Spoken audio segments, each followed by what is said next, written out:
মদ খাওয়ার অপরাধে নিজের কলিজার টুকরা ছেলে আবু শাহমাকে 80টা বেত মেরেছে। হাদিসটা দাঈফ, তবে শিক্ষা আছে আমাদের জন্য। 80টা বেত মেরেছে।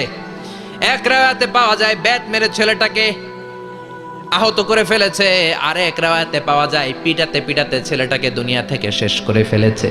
ছেলের মুখে গন্ধ পেয়েছে। আর শরীফতা খামরান, কিরে মদ খাইছস? কয় না বাবা, শরীফ তো নাবিজ, আমি নাবিজ খেয়েছি। নাবিজ খাওয়া যায়।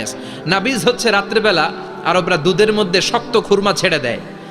1 কেজি দুধের মধ্যে 10টা শক্ত খুরমা ছেড়ে দিলে সকালবেলা দুধের কালারটা সাদা থাকে না, শক্ত খুরমার রস টেনে ওটা লাল হয়ে যায়, খেতে বড় মজা। এটাকে বলে নাবিজ।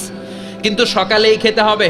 ওইটারে যদি 3 দিন জমায় রাখেন, 4 দিন জমায় রাখেন, ওইটাও গাঞ্জা হয়ে যাবে, ওইটাও তারি হয়ে যায়, মদ হয়ে যায়। সাইয়েদনা ওমরের ছেলে এই কাজ করেছেন, একটু তারির স্বাদ নেয়ার জন্য 4 দিন রেখে দিয়েছে। সাইয়েদনা ওমর বললেন, কি খাইছস? কয় মদ খাই নাই। নাবিজ খাইছস? এদিকে আয়, ইফতাহ ফামাক, মুখ খোল। হা করার পরে মুখের সামনে নাক নিয়ে গন্ধ দেখে মদের গন্ধ, কলারটা ধরে মসজিদে নববীতে নিয়েছেন। ইন দ্য মিন টাইম মসজিদে নববীতে জোহরের নামাজ হয়। নিজের ছেলেকে মসজিদে নববীর উস্তুয়ানা বলে, উস্তুয়ানাতু মসজিদে নববী, মসজিদে নববীর পিলারে বেঁধেছেন।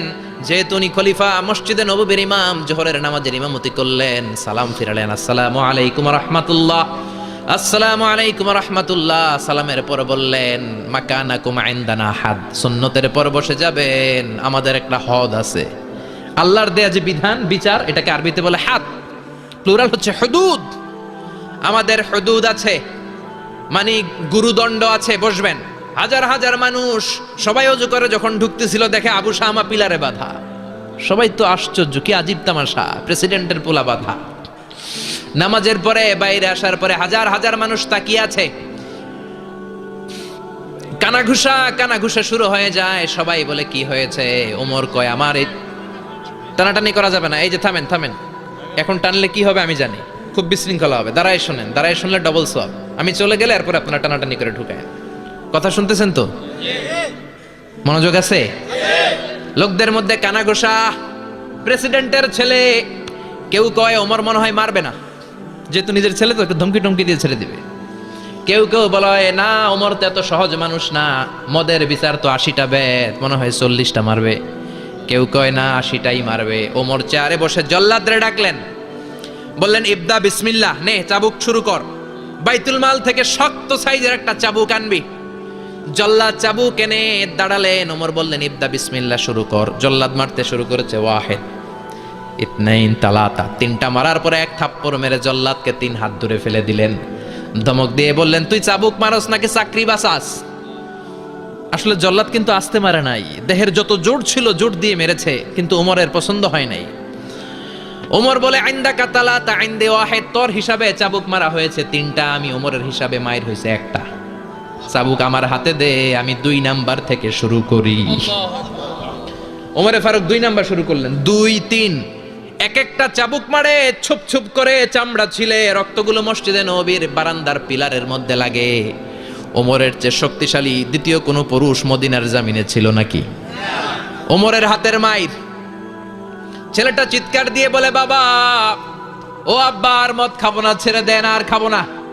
মদ তো আমি খাই নাই, আমি খেয়েছি নাবিজ, 3-4 দিন রাখার কারণে একটু মাতলামি হয়েছে আমার। আব্বা, এবারের জন্য ছেড়ে দেন, আর খাবো না। ওমরের কঠোর হৃদয়ে কোনো দয়া মায়া আসে না, মারতে লাগলেন। এবার আবু শাহমার মা, ওমরের বউ, পায়ের মধ্যে ওমরের পায়ে পড়ে ডেকে বলে, ও ওমর, আমার কলিজার টুকরা ছেলেটারে মারিস না। 30টা বাড়ি মারা হয়েছে, আর বাকি 50টা বাড়ির জন্য এক একটা চাবুকের বিনিময়ে আমি এক একটা ওট আল্লাহর রাস্তায় সদকা করব রে ওমর। সাইয়েদনা ওমর বলে, আরে নিয়ে যাও। আবু শাহমার মা ওট দিয়ে আল্লাহর জাইন, চাবুকের বাড়ি থেকে একটা বাড়িও কমানো যাবে না, 80টা বাড়ি দেয়া পর্যন্ত পৃথিবীর কোন শক্তি আবু শাহমারে আমার হাত থেকে ছুটাতে পারবে না। আবু শাহমার মা কাঁদতে লাগলো। ওমরের মনে দয়া মায়া হয় না। 40টা বাড়ি মারার পরে ছেলে বেহুশ, 50টা মারার পরে আবু শাহমা দুনিয়া থেকে শেষ। সবাই নিস্তব্ধ, নীরবতা, পিন ড্রপ সাইলেন্ট, পিন পতন নীরবতা। রাগে তখনও গড়গড় করছে ওমর। সাইয়েদনা ওমর বললেন, গোসল দে, জানাজা দে, কবর দে। কবর দেওয়ার পরে ওই কবরের উপর 51 নাম্বার থেকে মারা শুরু করলেন। 52, 53, 60টা, 70টা, 80টা চাবুকের বাড়ি কবরের মধ্যে বিশাল বিশাল বড় বড় বাড়ি মেরে আঘাত করে আল্লাহরে ডেকে বললেন, আল্লাহ, আমার ছেলে হওয়ার কারণে, প্রেসিডেন্টের ছেলে হওয়ার কারণে আমি পার্সিয়ালিটি করি নাই, একটা চাবুকের বাড়িও কম দেই নাই। কিয়ামতের দিন তুমি আমারে জালিমদের কাতারে দাঁড় করাতে পারবা না। আল্লাহু আকবার।